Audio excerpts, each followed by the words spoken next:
Paz do Senhor, meus queridos irmãos, principalmente uma saudação especial aí para os irmãos da Escola Bíblica Dominical, que todos os finais de semana, todos os domingos nós estamos juntos lá, né, Pastor Carlos? Sim.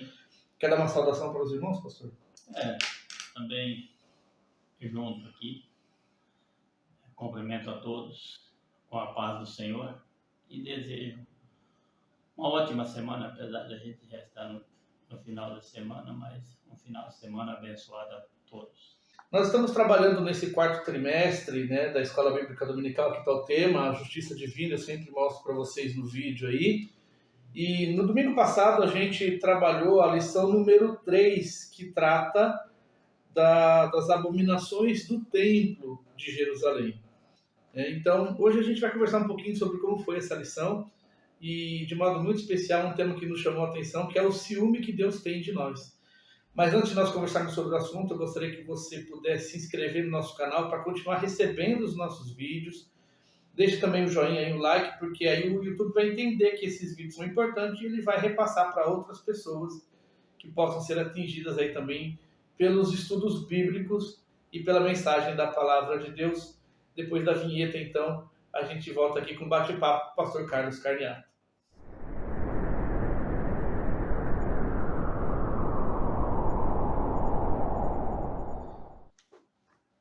Paz do Senhor, pastor. A paz do Senhor, Márcio. Então, pastor, as abominações do templo. Que coisa feia, né?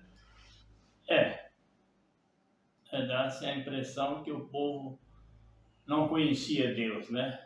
Na verdade, negligenciaram tudo aquilo que Deus fez, que Deus mostrou desde quando começou a mostrar, por intermédio de Moisés e Arão lá no Egito. Deus trabalhou grandemente, braço estendido sobre a nação, mostrou tudo aquilo que Deus podia mostrar para que o povo crescesse e soubesse que Deus é Deus e que era Ele quem estava fazendo tudo aquilo, né? E o povo parece que se esqueceu do poder e dos milagres que foram feitos ali no Egito antes da retirada do povo dele. Só para os irmãos se situarem um pouquinho, nós estamos estudando o capítulo 8 do livro do profeta Ezequiel. Então, você vai poder acompanhar aí na tua Bíblia, conforme a gente vai tratando aqui do tema, os versículos que nós vamos trabalhar do capítulo 8 do profeta Ezequiel. Fica à vontade aí para você acompanhar na tua Bíblia.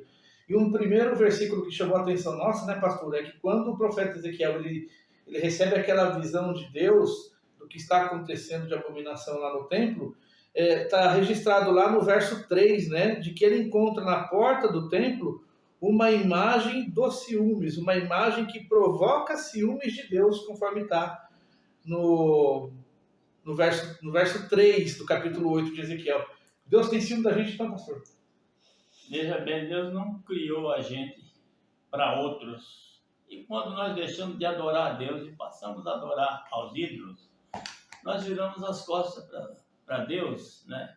E Deus tem ciúme, Ele não criou o homem para os ídolos, mas para si. Ele não divide a gente com ninguém, então. Não divide. Isaías capítulo 42, verso 8, ele disse: a minha honra ou a minha glória não darei a outra.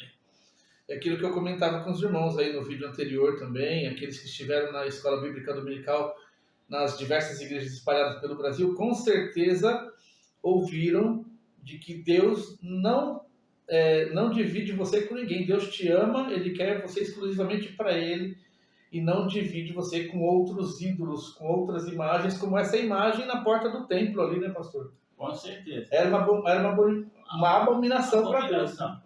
Assim como a gente tem ciúme das pessoas da gente, nós somos as pessoas que Deus criou para Ele, somos as pessoas dele.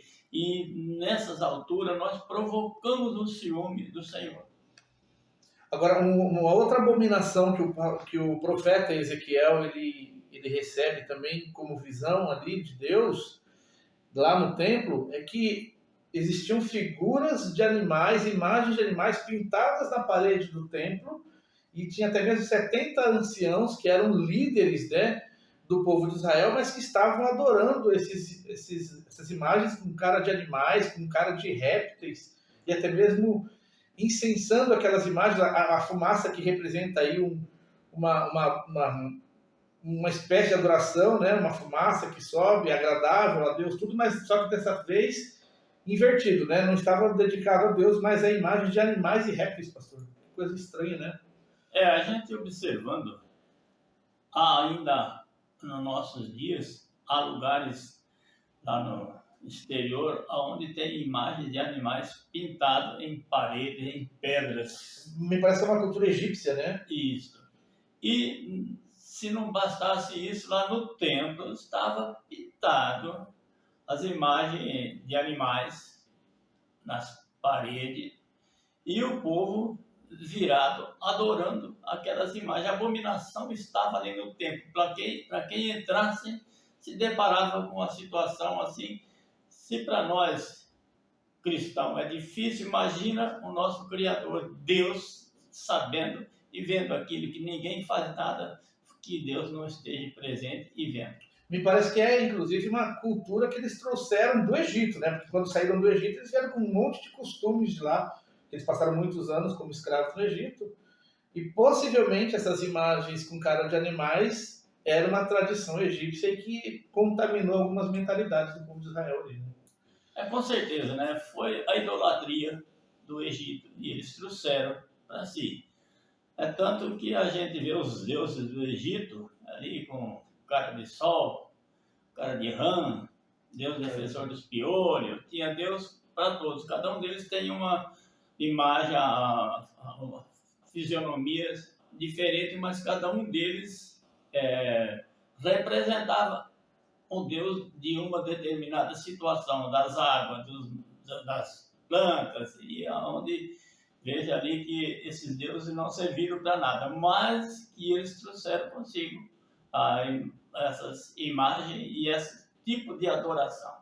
O que me chama a atenção também nesse texto, pastor, é que assim, o profeta Ezequiel, ele foi orientado por Deus, quando ele já estava lá no templo, de escavar na parede um buraco para que ele pudesse ver o que estava acontecendo lá dentro. Foi quando ele visualizou esses animais, né, pintados na parede e aqueles 70 anciãos adorando essas imagens.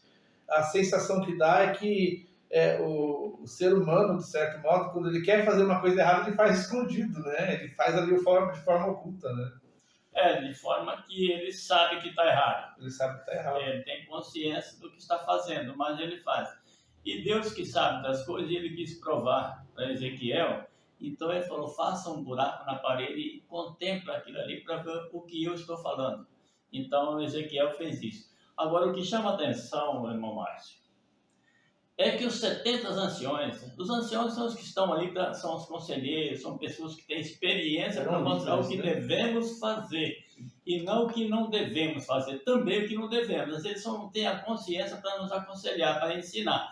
Agora você imagina, se eles ensinavam, então os demais vão ter certeza de que estavam certos. Sim, e isso vai ser um tema, inclusive, da nossa lição número 5, ainda na outra semana, que vai falar dos falsos pastores, né, pastor? Sim. Uma terceira visão que o profeta Ezequiel tem, né, que Deus lhe revela, do que também está acontecendo dentro do templo de Deus ali, são mulheres chorando por uma entidade, uma divindade chamada Tammuz, uma divindade que, segundo a lenda, ficava 6 meses morto, 6 meses vivo, porque durante o tempo em que ele estava vivo tinha boas colheitas, né, um pasto mais... um rebanho mais fortificado, coisa e tal. Essas mulheres aí, pastor, o que o senhor tem a dizer para mim dessas mulheres que estavam ali na porta do templo chorando por Tammuz? O que é esse Tammuz? Tammuz é o Deus que, como já você falou, 6 meses ele ficava acordado e 6 meses dormindo. Um Deus falso, né, pastor? Um Deus que não existe, na verdade. Um Deus que não existe, que Deus está escrito lá no Salmo que o Senhor não dorme, não toscaneja o guarda de Israel. Tá vendo? Só o nosso Deus não dorme, né? Enquanto está aí, essa lenda ficava 6 meses morto, as mulheres estavam chorar por ele, né? Dá essa impressão que elas choravam para que ele despertasse, para que voltasse o tempo bom, certo? E também é o Deus da fertilidade, né? Exato. E a gente vê ali, eles dedicavam todo o poder àquele Deus. E o fato que chama a atenção é de estar chorando por um Deus que dorme 6 meses e só 6 meses fica acordado à disposição do povo. E é curioso que mesmo sendo um Deus que sequer existe, mesmo assim Deus tem ciúmes, né, daquele povo que está ali chorando por um Deus que não existe, né? Deus tem ciúmes do seu povo mesmo, não tem jeito, né, pastor?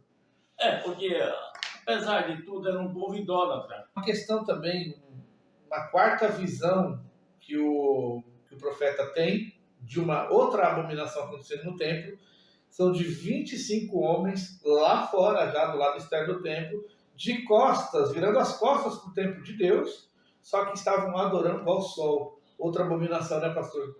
Sim, porque o sol... Criatura adorando criatura, né? O sol, Deus criou sol, lua e as estrelas para todos, não foi para uns adorarem. Deus disse, não adorareis, nem as que estão no céu, nem na terra, nem nas águas embaixo da terra. Até porque não são deuses, né? Não são deuses, então eles são luminares que estão ali, colocados para todos, Deus criou para todos. Para governar o dia. Para governar o dia, marcar os tempos, né? Então a gente vê ali um povo que não tinha consciência do que estavam fazendo. Só não cria em Deus, apesar, como nós já falamos, depois de tudo que Deus mostrou, o povo, o coração duro e voltado para os ídolos. Mas essa é uma cultura ainda do Egito também, né? Que eles adoravam, os egípcios, né? Adoravam o sol com o nome de Ra, né? O deus Ra era o sol, né? E até me parece que ainda hoje também existem culturas indígenas que também têm o sol como um ídolo, né? Como um deus, né? Infelizmente. Há alguma cultura indígena que eles chamam o sol, né? Tupã. Tupã. Então ele tem como uma divindade, né? Como uma divindade, né? Então aqui são apenas 4 exemplos que nós demos, né? Sim. É interessante que quando a gente pega o nosso texto áureo aqui da lição 3, o Senhor diz para Ezequiel que verás ainda maiores abominações, ou seja, isso aqui é só um pouquinho daquilo de errado que o povo estava fazendo, né? De virar as costas para Deus e cultuar imagens, o sol, animais, né, pastor? Uma verdadeira abominação, né, aos olhos de Deus. Sim, porque, como já comentamos, né? Tinha a desculpa que ele não tinha nada para esclarecer para eles, né? Agora, hoje, tendo tudo pronto, pregadores pregando a todos os momentos, e o povo, mesmo assim, o povo deixa e fazem coisa pior do que aquelas, porque a gente já tem visto algumas coisas e não dá para se aceitar. São pessoas que são exatamente ateu. Para eles, Deus não existe, e o que existe é o que eles podem enxergar com o olho material. Ou seja, então, para finalizar nossa conversa aqui hoje, pastor, essas abominações que aconteceram lá por volta de 600 anos antes de Cristo, essas mesmas abominações ainda acontecem no nosso tempo, né? Pessoas que se esquecem de Deus para adorarem outros ídolos, né, pastor? Sim, o povo, a consciência é uma consciência, não tem condições da gente imaginar adorando a um ídolo. Ali a gente vê uma situação, quando fala do ciúme de Deus, ídolos não tem espírito, ídolos não fala, não se move. Se você deixar ele no sol, ele fica no sol. Se deixar na chuva, fica na chuva. No frio ou na geada, ele não se move. Então, é simplesmente um ídolo que a pessoa coloca enquanto não venha a fé. Então, ele precisa de alguma coisa para ele estar olhando, fixando naquilo, ele imaginando, fixando naquilo ali, Deus estava vendo. Só não enxergaram que Deus, ele é único e verdadeiro, né, pastor? Pastor, muito obrigado mais uma vez aí pela tua presença aqui, né? Nós vamos encerrar para o vídeo não ficar tão longo assim. E, se Deus quiser, na próxima semana estaremos com uma nova lição da Escola Bíblica Dominical e voltaremos aqui para conversar um pouquinho também. O nosso tema da semana que vem é quando se vai a glória de Deus, ou seja, uma consequência da idolatria. Ou seja, a idolatria tem consequências e nós vamos descobrir semana que vem, né, pastor? Com certeza, se Deus preparar e Deus quiser, nós estaremos aqui novamente gravando mais um vídeo para favorecer os nossos ouvintes, aqueles que também, como nós, são apaixonados pela palavra do Senhor, pelos ensinamentos que nós temos recebido. Então, o nosso desejo é ir passando também para os demais. A paz do Senhor, pastor. Muito A obrigado. paz do Senhor, irmão Márcio. A paz do Senhor, meus queridos irmãos. Se você gostou desse vídeo, deixa já o seu joinha também. Compartilha com a sua família, com seus amigos, com os irmãos e os grupos da tua igreja. Deus te abençoe e um forte abraço.